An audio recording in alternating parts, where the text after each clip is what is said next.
Okay, IBUS75, Test 3A. What do they call that? Study guide, right? Let's see. We talked about, I know on the web, and if you watch the news, the global political system has an impact on trade policies, which then has an impact on whether or not products going to move from one country to another, right? So that's one of the interesting things. A lot of discussion in the news today about the Ukraine. Why is Ukraine so valuable to Russia? Well, Russia's economy is completely tied, 100% tied to gas and oil. And how do you get the gas out of the ground in Russia to Eastern Europe, which is where their customers are? What country does it have to go through? That's the key question. We talked earlier about the infrastructure changes that the Panama Canal made by widening it so the bigger ships can get through, and that whether or not that does or does not have an impact on the Port of Long Beach. We've talked about the fact that the ships are getting a lot bigger and the impacts that they have on supply chain. One of the things that's on the videos that we also have covered is the critical nature of demand planning. That if you don't plan what your consumption is going to be, you end up overproducing and underproducing, and or producing the right amount but sending it to the wrong place. You should have noticed in your neighborhood there's a lot of Anaheim prime trucks going up and down the street. And so the question is, where is Amazon building their warehouses if they're making next day delivery? Close to your house or far away from your house?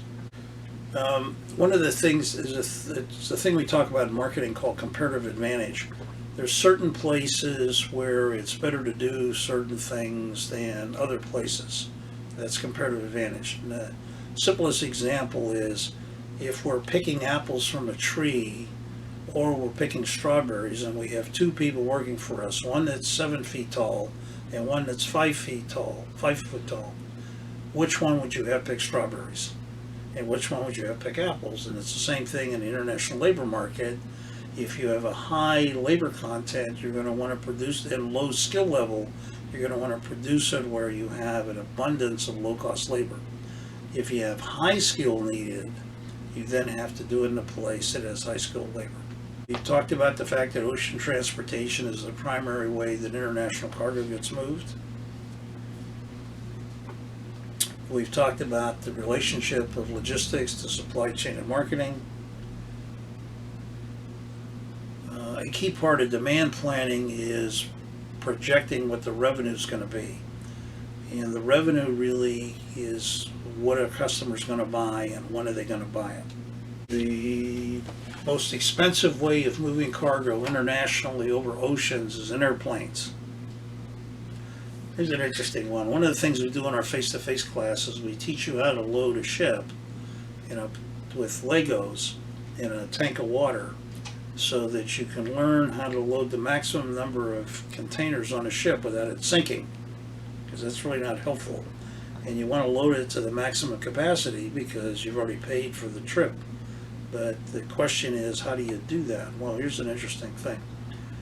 The ship could be stable at the dock, but as you're transversing the ocean, you're burning fuel.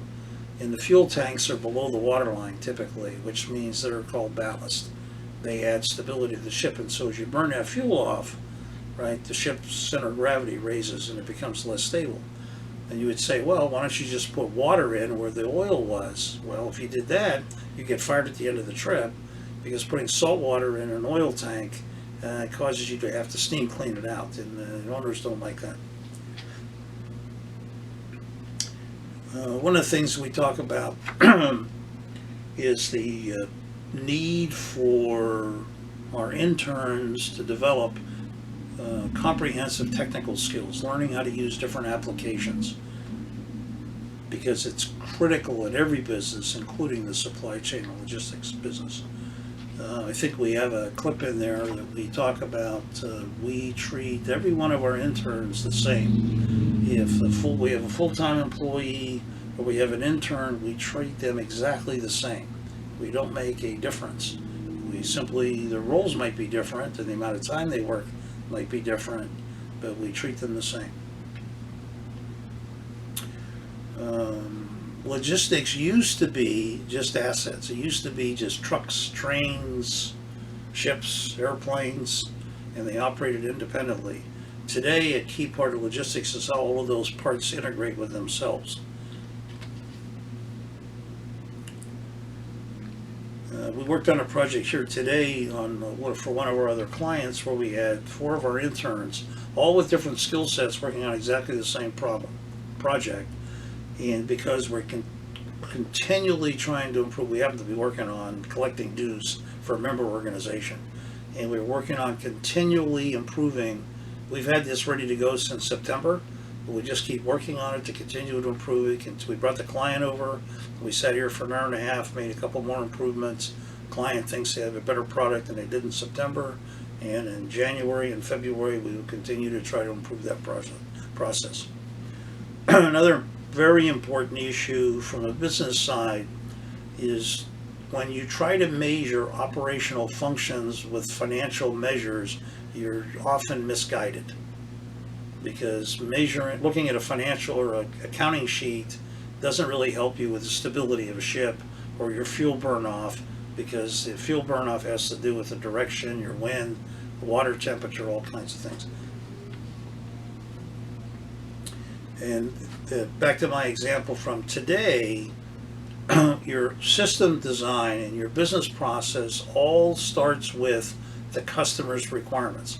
We've been working on developing this program for probably 6 months. We brought the customer over. We were 98% of what the customer wanted. But the customer was able to sit here for about an hour and say, hey, could you change this or change this and change that? And we made those adjustments so that when the customer walked out, they felt even better about the product than when they walked in. That'll do it.